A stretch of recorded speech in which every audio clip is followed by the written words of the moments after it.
Hello and welcome back to the Veg Garden. So we're now on to Thursday and we're going to be talking about garden design. So there are, what have I written down there now? 1, 2, 5 different aspects to consider in garden design. Topography, aspect, gravity, compost paths or composting, and water. So I'm going to start with topography, and topography is like your contours, your shapes of shape of the land sort of thing. So if I start with mine as an example, my bottom garden and my food forest are pretty level. It's not much of a drop in them, maybe the half a metre, if that, from the far end here to the bottom end there, a metre perhaps. My bucket garden has got a fall of about 4 inches in it over the concrete pad, and that all runs back to where the tunnel is because it's all designed to run into a channel. So it all floods out in one place, tidy. But now I'm collecting the water, there's not much to run, so we can call the bucket garden pretty much level.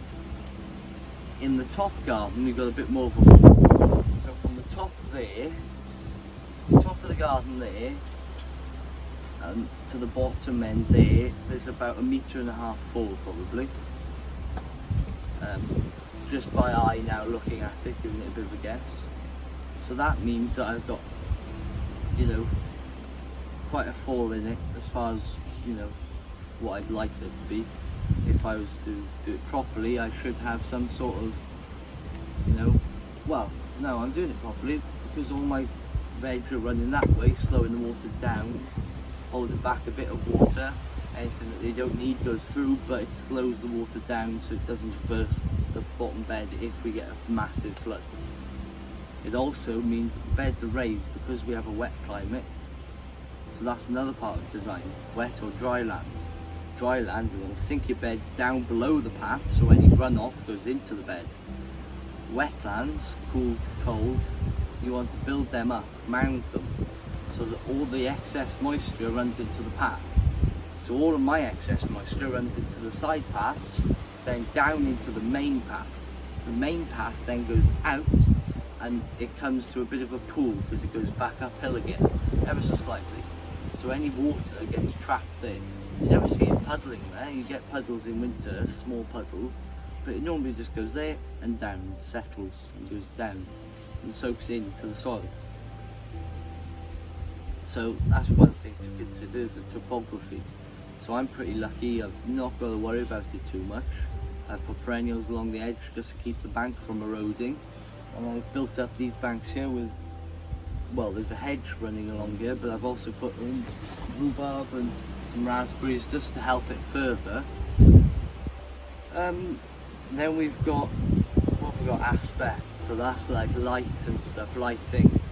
So you want to consider your light. So like I was talking last time about the trees here, the leylandis, they are casting a big shadow. I've only just come into the sun now. Probably if you watched the last videos, I was in the shade. Same day I'm filming, haven't moved. So that shows, I do get sun here. These trays do get sun. I can see all the trays are getting sun, apart from where I'm sat. So you need to consider the amount of hours that each piece of land gets, roughly. You don't have to worry about it too much.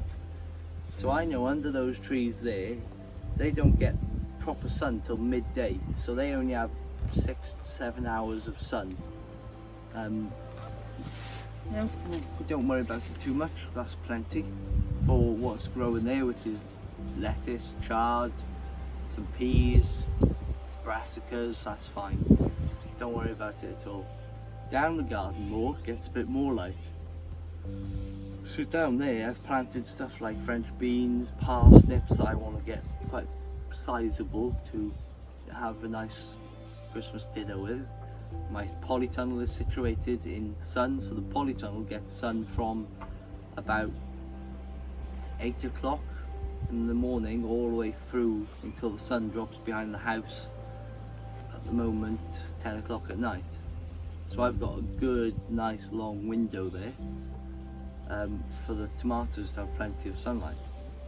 Other places in the garden then are a bit more sporadic, so it depends on, you know, where I've put a trellis for the Champion of England peas, for instance, or down the bottom I've got a run of beans, so they cast a shadow on the peas in the morning, but for the rest of the day, from like 10 o'clock onwards, the peas are casting shadow on the beans because the sun comes up here, so they cast a shadow on the beans because the beans have got their back to the thing. The sun gets down the alleys in the morning and hits them side on in the day. So I've planned that out in my head, thinking, right, so shorter things need to be in the front, taller things in the back. So the tall things that are downhill in my case, because I'm north facing, are the runner beans. Then I've got the peas, and the potatoes in one half of the rest of it, and the carrots are down behind the shed. That's because the shed is casting shadow, so I want my potatoes to get the most of it. Gravity is another big one, and this is probably the main one that you want to consider. Now it might sound stupid to consider gravity because it's probably the same everywhere, you think, but what I mean by considering gravity is your placement of compost bins, water, even like, you know, seed starting places, your nursery. All of that stuff wants to be as uphill as you can get it, because, and here's my because, water harvesting off the shed roof down into a barrel there, that's doing it itself. When I'm watering, I have to put effort into that. So if I've got that barrel as uphill as I can get it, I'm always walking downhill. I've got a third of the garden to walk uphill for that, and I've got 2/3 that I'll be carrying the water downhill. So it's easier, it makes life easier. Another thing to consider is compost bins. I got mine there, right, or one of them there. That means I have to bring, every time I muck the horses out or the goats out, I bring one wheelbarrow load up, one wheelbarrow load up. Now and again, once a week say, one wheelbarrow load comes up. When I'm bringing veg scraps, I'm carrying them uphill. Yes, I know it's in small concentrations you're carrying uphill. But when you come to mulch the beds in the winter, you're carrying a few barrow loads, you know, all of that is going out in one day. I can see it happening. It's probably all going to end up on the beds over one weekend. So that's a lot of work in a short amount of time, or more work in a short amount of time. So you want the weight of it to help you downhill. So I can take anything there now all the way down to the tunnel without having to push much, because it's just a gradual downhill. It's nearly level, but it's downhill. If I want to take it down the bottom garden, I've got a proper hill to keep me going. So, whereas if I had a compost bin in the bottom garden and I was trying to push it up here, it'd be all uphill. All uphill. So it wouldn't make sense, unless you couldn't put it uphill. But if you were planning a garden from scratch, try and get it as uphill as possible. Mine is only here because just so happens there's a wall here.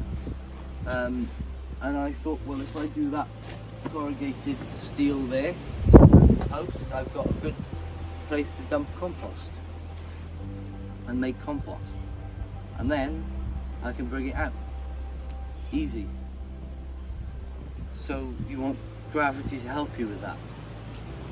Even the potting benches and all that, if you have them downhill, when you're going to plant out, you're carrying all the trays uphill, uphill, uphill. Whereas if you're carrying full trays downhill and empty trays back uphill, it makes life easier. Another thing to consider then is where you place your compost bins. So I've placed mine uphill, but it might be worth you considering whether you do a lot of compost pathways. So by next year then, every pathway on the top garden will be a compost pathway, for me at least. The reason is because I can keep this compost bin then, or this setup, for doing 18-day compost, fast compost.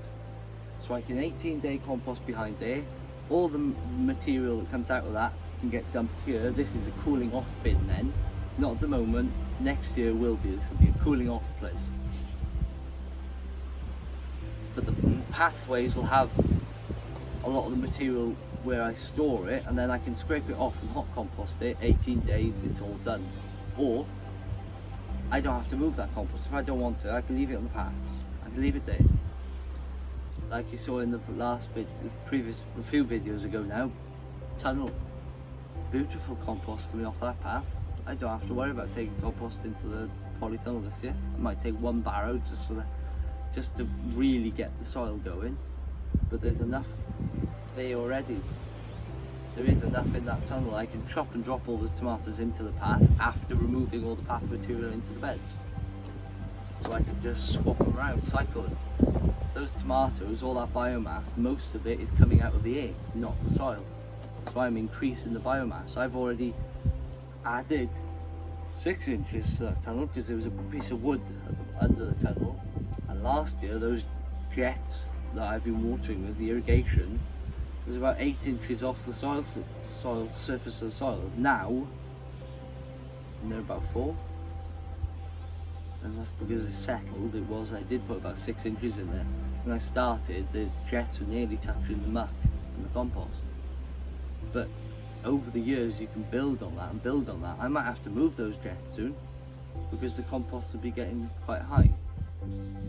It doesn't go ridiculously high, you know, you never end up over here somewhere because it does settle and it does break down, but it breaks down in a way that feeds us. You know, it's a full cycle. You are gaining biomass,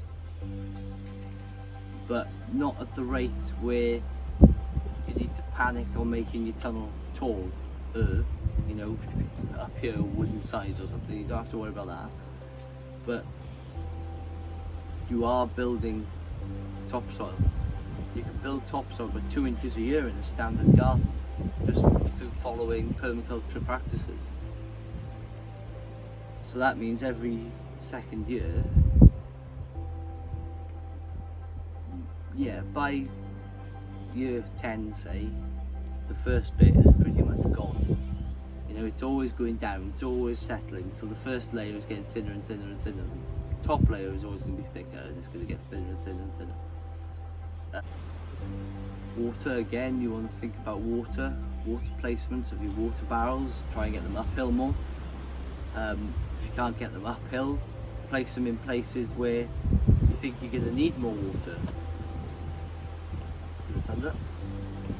So, for instance, I've got 2 right next to the shed roof because that's where I can catch them. That's where I can catch the water. But I don't need the water in the food forest.